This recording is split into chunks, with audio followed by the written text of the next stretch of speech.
Independence Township couple racked up 2 felony charges for an altercation that happened outside of a restaurant.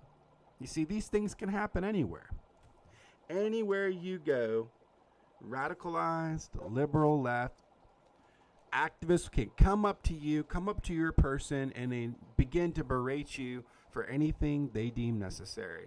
We've seen the stories over the last 3 years. People wearing MAGA hats are attacked in different restaurants, hats ripped from their head. We've seen them beaten in streets.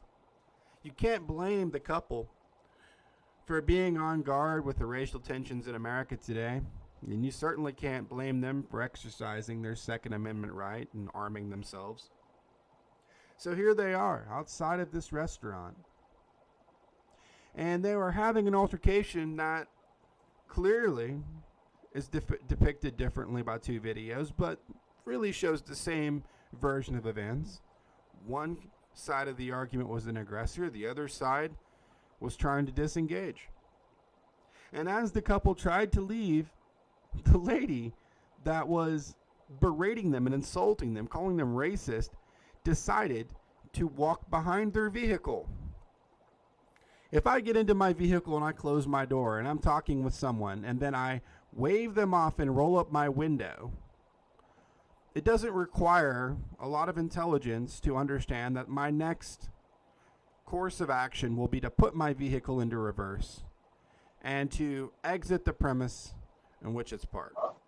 This is the way that vehicles work.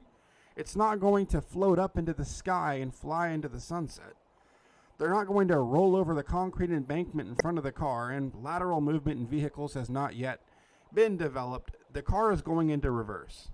So, what does the aggressor in this situation do? Well, walk behind the vehicle clearly, because I'm just not quite done with you, I'm sure she thought.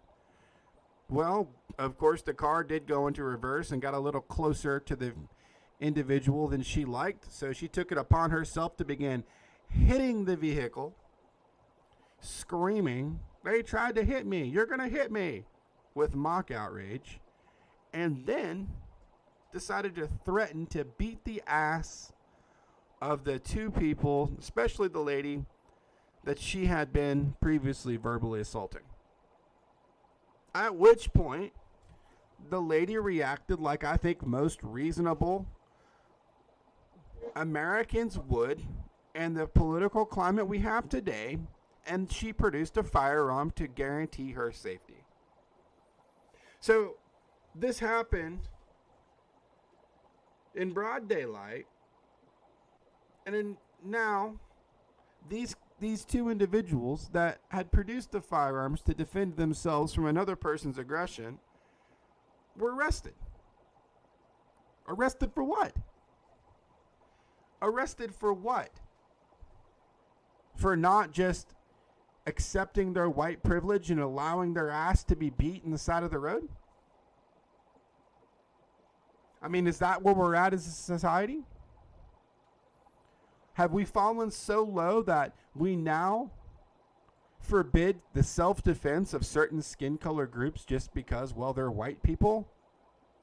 Because racism bad, white people like orange man bad?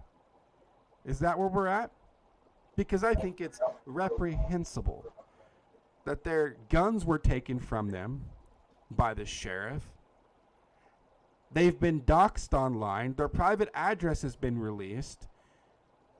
And hordes of ravenous Democrats are already all over Twitter talking about what they're going to do to this couple, and they don't even have a weapon to defend themselves now.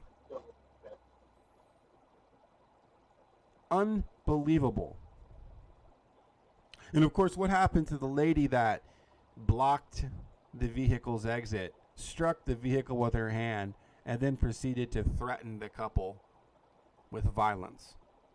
Well, I can tell you, nothing happened to her. Nothing at all. She wasn't arrested. She's not going to be arrested, I would venture to say. Protected by her race and by the woke nutcases out there in society today. And instead, she has the audacity to call for the strictest possible sentence for these 2 Law-abiding American citizens that dared to defend themselves. Unbelievable. Guys, if there's a problem in society today, it's that the African American community does not understand the Second Amendment. They don't understand that whenever you threaten people, they have a legal right to defend themselves. You don't have to use your fist. If somebody gets into your physical space and threatens to do bodily harm to you, you don't have to allow that to happen. Maybe you're not a good fist fighter.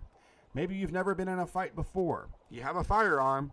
That stops the problem. That is a problem solver. You don't get to cause the altercations with the firearm. That's assault too. But by God, you get to defend yourself. And at no point in either video did I see the couple threatening the black mother.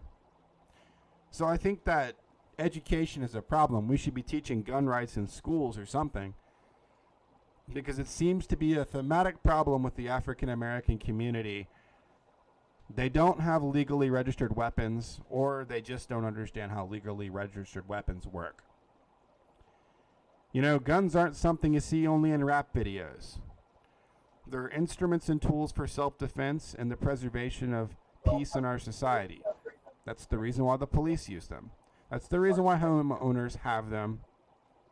They're not toys meant to wave around, stuff into your pants, or use in front of cameras to look cool. Perhaps education's the problem. Perhaps it's demonic influence making people act so unhinged and crazy. But in either event, that couple should never have been arraigned on charges. They should never have had their firearms taken from them. And if anything else, they should be upheld as another example on how to appropriately use force to protect yourself and your property.